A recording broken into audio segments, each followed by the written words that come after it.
Salut și bine ai venit la Ropedia! În episodul de astăzi o să-ți prezint 4 obiceiuri care îți vor schimba viața. Numărul 1. Principiul 80-20.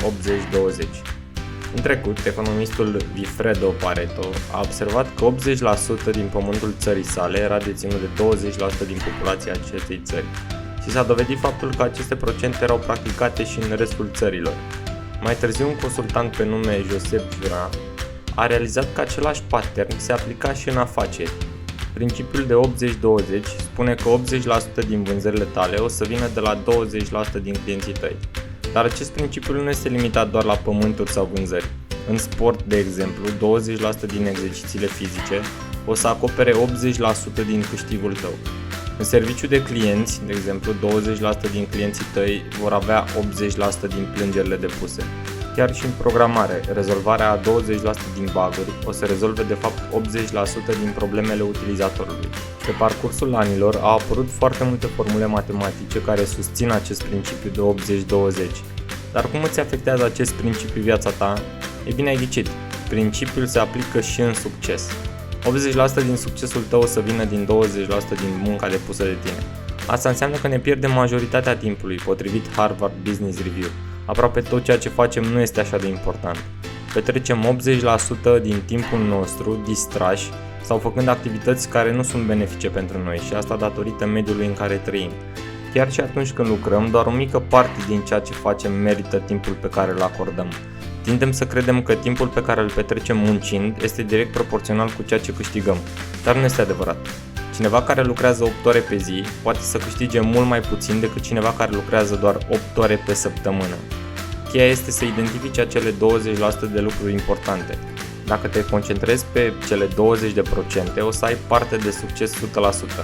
Ideea este să te axezi doar pe ceea ce este important și să nu lași nici măcar o zi să treacă fără să lucrezi la acele lucruri. Poate că ceea ce lucrezi o să-ți ia doar o oră pe zi, dar acea oră o să aibă un impact foarte mare în comparație cu restul de 23 de ore. Numărul 2. Rutina zilnică. Rutina ta ar trebui să fie ca o structură zilnică pentru tine. Aceasta este împărțită în două părți, rutina de dimineață și rutina de seară. Rutina de dimineață se axează pe stimularea organismului și a creierului. Un somn de noapte odihnitor îți dă energie, deci rutina ta de dimineață o să fie ușor de urmat.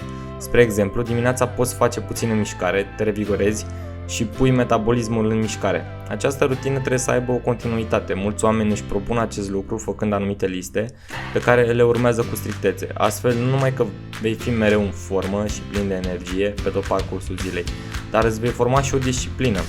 Toate aceste lucruri se vor reflecta în munca ta, vei fi încrezător și vei avea o minte limpede. Deci cum ar trebui să arate o astfel de rutină? Ei bine, rutina de dimineață diferă de la o persoană la alta, dar tu ești cel care decide ce este mai bine pentru tine. Unii oameni aleargă, iau micul dejun și ascultă știrile, în timp ce alții citesc ziarul și își fac liste. Orice rutină ai alege, trebuie să rămâi energic pe parcursul zilei. Deci ce putem spune despre rutina de seară? Ce ai putea să faci după o zi de muncă, dacă dimineața trebuie să te pregătești pentru o zi plină de energie? Poți folosi acest timp pentru a planifica ziua de mâine sau poți să faci ceva distractiv. Mulți oameni de succes își rezervă un anumit timp seara pentru a lucra la un hobby. Acest lucru te destresează în timp ce faci ceea ce îți place.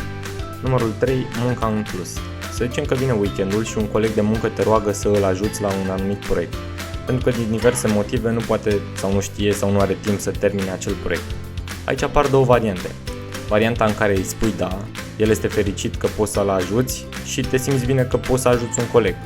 Pe moment îți place ideea, dar realizezi foarte repede că poate nu ai timpul necesar. Te sperie presiunea în plus pentru acest proiect sau îți este teamă că nu vei reuși.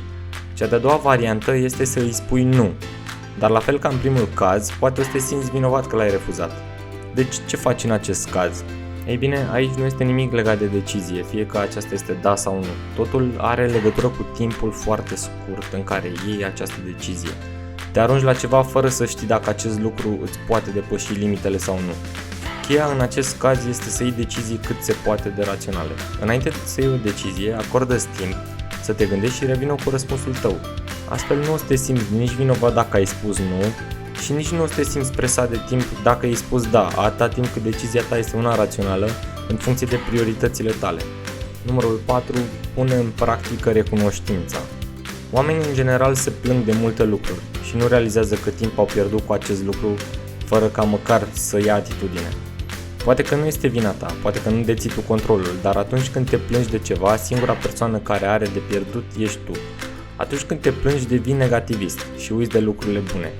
În calea succesului, aceste plângeri sunt doar niște scuze, sunt motive pentru care nu ai ajuns unde ar trebui să fii ajuns deja.